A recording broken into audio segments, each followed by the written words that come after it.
सर्वांना नमस्कार. एक लग्न असेही भाग 82. या कथेचे आधीचे भाग चॅनलवर अपलोड आहेत, ते वाचण्यासाठी चॅनलला भेट द्या. ही कथा माझी स्वलिखित आहे, तर कृपया कॉपी करू नका. अजयच्या रागाने तिथलं तापमान खूप वाढलं होतं आणि त्यात बिचारी गौरी भाजून निघत होती आणि ती तिथेच हातात हळद घेऊन थरथरत राहिली. डोळे तर भीतीने म्हणा की दुःखाने आपलं काम करतच होते. डोळ्यातून अश्रू पाण्याच्या सरी पटपट कोसळाव्या तशा गौरीच्या गालावर सरकत होते. तिला आता आधाराची गरज होती. पण तिचा आधार असणाऱ्या शिवचे पाय अजयने आधीच बांधून घेतले होते. नानासाहेब आणि आबासाहेब दोघे सुद्धा अजयच्या वाढलेल्या आवाजाने तिथे आले होते. त्यांच्या त्या सुरकुत्या पडलेल्या चेहऱ्यावर आणखी काही रेषा जमा झाल्या होत्या. परी, आता काय म्हणालीस बच्चा तू? अजय गौरीवर नजर रोखत बोलला. दादा ते. गौरी इतकी घाबरली होती की अजय समोर तत पप करू लागली होती. आज पहिल्यांदा तिथे असणारे सगळेच अजयचे गौरीबद्दलचे हे रूप बघत होते. नाहीतर नेहमी तो फार प्रेमाने बोलायचा गौरीसोबत. त्यांना तर समजतच नव्हतं अजयचे वागणे. तर गौरीने आता खाली मान घातली. परी, बच्चा, कुणीही आलं तरी माझ्या आयुष्यातील तुझी जागा कधीच कुणी घेऊ शकत नाही. मग ती मधू असो की आमचं बाळ, तो सुद्धा माझ्या आयुष्यातील तुझी जागा कधीच घेऊ शकणार नाही. तू नेहमीच माझं बाळ, माझी बच्चा राहशील. तर पुन्हा कधीच असं बोलू नकोस. अजय गौरीच्या चेहऱ्याला आपल्या हातांच्या ओंजळीत घेऊन म्हणाला. आता मात्र गौरी स्वतःला सांभाळू शकली नाही आणि हुमसू हुमसू रडू लागली. तसं अजयने तिला आपल्या हृदयाशी लावलं आणि तिच्या भोवती आपल्या हातांचा वेढा घट्ट केला. सगळ्यांना अजयचे गौरीवरचे प्रेम माहीत होते, पण ती इतक्या टोकाचं असेल आज पहिल्यांदाच बघत होते. तिथे उपस्थित असणारे सगळेच स्मित हसू घेऊन त्या दोन भावंडांचे प्रेम बघत होते. आता मला हळद लावणार की फक्त यानेच आंघोळ घालणार? अजय गौरीला आपल्यापासून बाजूला करत तिचे डोळे पुसत बोलला. तशी गौरी खुदकन हसली. गौरी रडत हसत बोलली. तसा अजय सुद्धा हसला. नंतर गौरीने त्याला हळद लावली.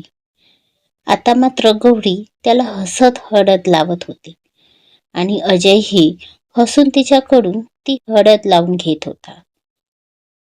त्यानंतर सगळ्यांनी जणू हळदीने होडीच खेळायला सुरुवात केली. एक दुसऱ्यावर हळदीची उधळण करू लागले. शौर्य तर नंदिनी आणि मधूला डोक्यापासून पायापर्यंत पार रंगवून सोडलं होतं. मग मधू आणि नंदिनी कुठे मागे राहणार होत्या. त्यांनीही शौर्यला भरून सोडलं. त्यानंतर सगळ्यांनी छान छान फोटो काढले आणि मग झाली असली मस्ती सुरू. डीजेच्या गाण्यांवर नाचून धुमाकूळ घालण्याची. शौर्यने तर नागिन डान्सच करायला सुरुवात केली. त्यात तो गौरीला सुद्धा ओढून घेत होता. याच्या अगोदर गौरी शौर्यच्या सोबत जाणार कुणीतरी तिच्या हाताला मागून ओढून घेतली आणि तिला ओढून घेऊ जाऊ लागला. शिव, अहो सोडा ना, कुठे नेताय? गौरी शिवला बोलत त्याच्यासोबत ओढली जात होती. जान, गुपचूप माझ्यासोबत चल, आवाज करू नको. शिव गौरीच्या ओठांवर आपला बोट ठेवत बोलला. तशी गौरी आता गप्प झाली आणि शिवला बघत चालू लागली. शिव गौरीला घेऊन खोलीत आला. त्याने पटकन वळून दार लावून घेतले. सगळी भरून गेली आहे. अगोदर जाऊन शॉवरच घेते. गौरी आपल्या साडीला झटकत वॉशरूममध्ये जाऊ लागली. तितक्यात शिवने तिच्या कमरेत हात घालून तिला आपल्या जवळ ओढली. जान, आपली हळद अजून कुठे झाली आहे? शिव गौरीच्या समोर येणाऱ्या केसाच्या बटला कानामागे घेत हळूच बोलला. पण त्याचा तो मॅग्नेटिक आवाज ऐकून गौरीच्या अंगावर शहारा आला आणि तिचे अंगावरचे काठे उभे झाले. अहो, असे काय करता आहात? आताच तर खाली झाली ना हळद. जान, ते तर सगळ्यांची झाली, तुझी आणि माझी कुठे? शिव गौरीला आणखी जवळ घेत बोलला. त्याच्या बोलण्यातला अर्थ समजून गौरीने लाजत आपल्या पापण्या खाली केल्या. शिवने हळूच एका हाताने धरून गौरीचा चेहरा वर केला. गौरीचा चेहरा लाजून गुलाबी गुलाबी झाला होता. डोळे अतोनात लाजेने भरले होते, इतके की त्याचा भार गौरी सांभाळू शकत नव्हती. शिवने हळूहळू आपला चेहरा गौरीजवळ घेऊन जाऊ लागला. तसा तसा गौरीचा ऊर जोरजोरात खालीवर होऊ लागला आणि तिच्या हातांची पकड त्याच्या शर्टवर कसून त्याच्या प्रेस केलेल्या शर्टचा चुरगळा करत होती. शिवने हळूच आपला गाल गौरीच्या गालाला घासला. तो स्पर्श इतका होता की गौरीचे डोळेच बंद झाले आणि तिने दीर्घ श्वास घेत एक सुस्कारा सोडला. तसा इकडे शिव आणखी चवतारला. त्याने आपला दुसरा गाल सुद्धा गौरीच्या दुसऱ्या गालावर घासला. तशी गौरीच्या हातांची पकड शिवच्या खांद्यावर घट्ट झाली आणि शिव असं शिवचं नाव तिच्या तोंडून निघालं. तर शिवच्या ओठांवर स्माईल गडद झाली आणि शिवने आपल्या दोन्ही हातांनी गौरीची कंबर हळूच दाबली. आता मात्र गौरी सहन करू शकली नाही आणि तिने शिवच्या मानेत आपला चेहरा लपविला. तसे तिचे गरम श्वास शिवच्या मानेवर आदळू लागले, ज्यामुळे शिवमध्ये लागलेली आग अधिक भडकत होती. शिव तसाच घेऊन तिला मागे मागे जाऊ लागला. तर गौरी सुद्धा तशीच त्याच्या सोबत मागे मागे जाऊ लागली. तिचा चेहरा अजूनही शिवच्या मानेत लपला होता. शिवचे हात अजूनही तिच्या कमरेत आणि पोटावर आपली हरकत करत तिला अस्वस्थ करत होते. शिव गौरीला तसाच मिठीत घेऊन वॉशरूममध्ये आला आणि त्याने शॉवर ऑन केला. शॉवरचं थंड पाणी अंगावर पडताच गौरीच्या अंगावर शहारा आला आणि तिने शिववर आपली पकड घट्ट केली. तिचे ओठ अनायासे शिवच्या मानेवर रुजू झाले. शिवने तिला तसंच पकडून स्वतःसमोर उभं केले. शॉवरचे पाणी दोघांच्याही अंगखांद्यावर पडत होते.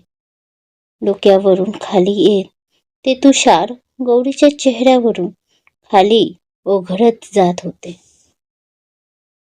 पण ते थंड तुषार बघून इकडे मात्र शिवचे अंग पेटून निघत होते.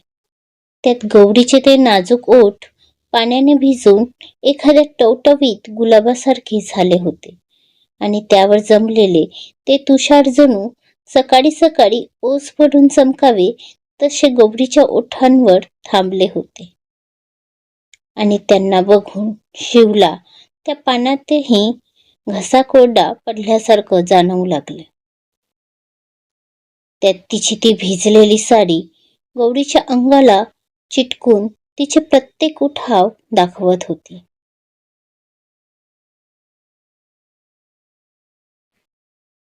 एक मोहक सौंदर्य भिजलेल्या रूपात थरथरत शिवच्या समोर उभं होतं.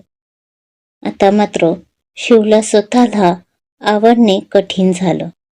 आधीच बाणांमुळे ते हवे तितके जवळ येत नव्हते. त्यामुळे आता आलेला हा चान्स शिव मुळीच सोडणार नव्हता. शिवने हळूच आपला हात गौरीच्या डोक्यामागे नेला आणि तिचा चेहरा थोडा वर केला. तसे गौरीचे ओठ कडी उमलावी तसे थोडे उघडले.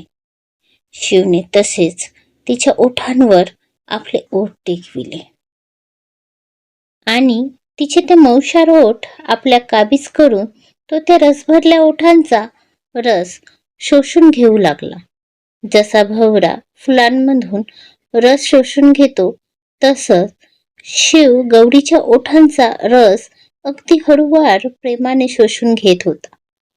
त्यांचं प्रेम इतकं सॉफ्ट होतं की गौरीने सुद्धा आपले डोळे मिटून घेतले होते आणि ती सुद्धा शिवला साथ देऊ लागली. दोघांचेही हात एक दुसऱ्याच्या अंगाखांद्यावर खेळत होते आणि त्यांचं ते सॉफ्ट प्रेम वेळेसोबत आणखी गडद होत चालले होते. आता शिवचे ओठ गौरीच्या मान आणि गळ्यावर रेंगारत होते. त्याने हळूच गौरीच्या पदराला हात घातला आणि तिथली पिन काढली. तसा तो पदरही दोघात उगाच कशाला माझा अडथळा म्हणून सरकन खाली आला. त्यांचं ते प्रेम बघून तो सुद्धा लाजला होता. गौरीचे हात सुद्धा शिवच्या कुर्त्याचे बटन खोलू लागले होते. पदर खाली आला तसं गौरीचं सौंदर्य शिव समोर आलं आणि राहिलेला शिवचा ताबा सुद्धा सुटला आणि तो भान हरपून गौरीच्या खोलगड्यावर चुंबन घेऊ लागला. त्याने झटकन गौरीच्या खांद्याला धरून मागे फिरवली. दोघांच्याही श्वासांची गती वाढली होती. वरून पडणारे ते थंडगार पाणी त्यांच्या अंगावर पडून गरम होत होते. इतके दोघेही तापले होते.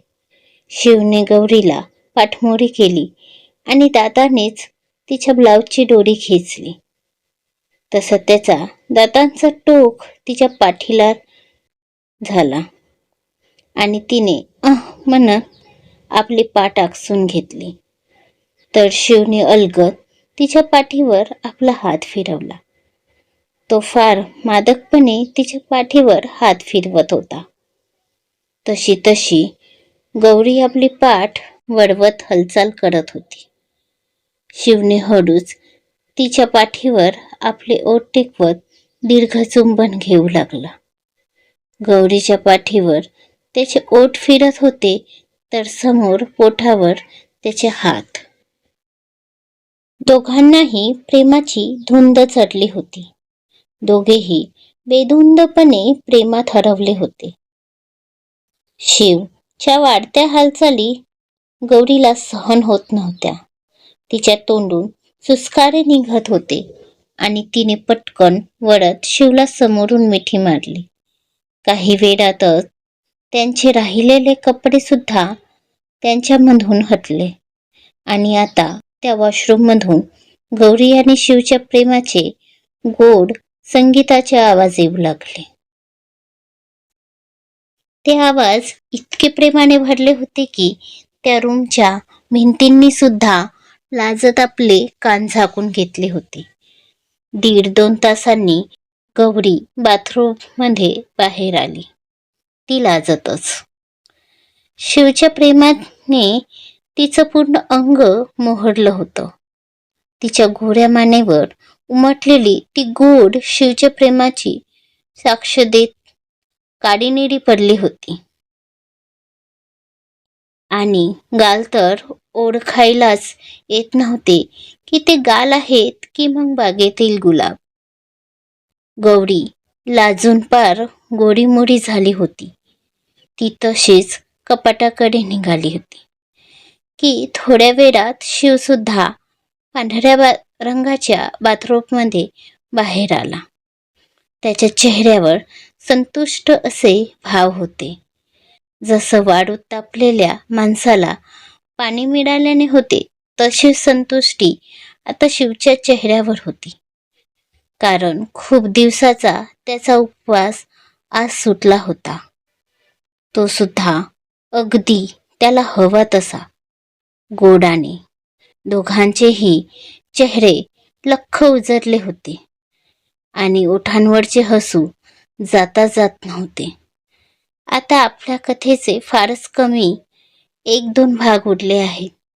त्यानंतर लवकरच नवीन कथा आपल्या भेटीला येणार.